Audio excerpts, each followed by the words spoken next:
The nexus between us funding terrorism is absolutely horrifying, and people like Sarah Adams, former CIA targeter, have been for quite some time sounding the alarm about how deeply we have funded and continue to fund these horrific threats which have targeted and killed Americans. Again, best summation I've seen. So we gave you the top line figure going to terrorist organizations. Well, let's drill down.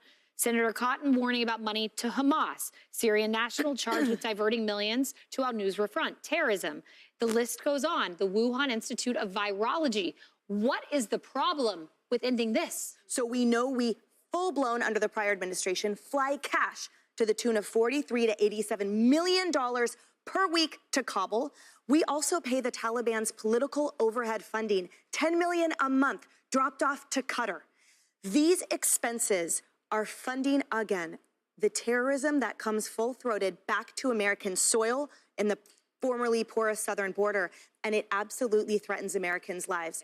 But here is what we really should be angry about. Wall Street Journal. Some USAID spending may undermine U.S. interests. An analysis by the Middle East Forum says $164 million of this money has supported radical organizations around the world. Listen to this.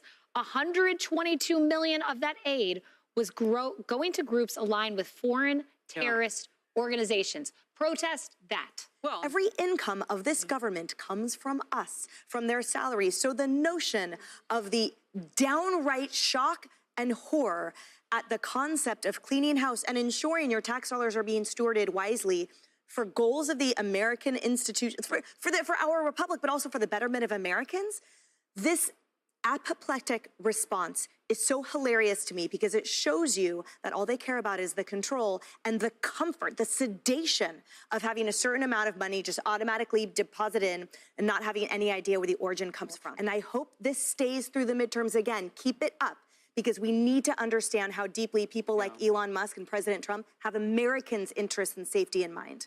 And you know, we're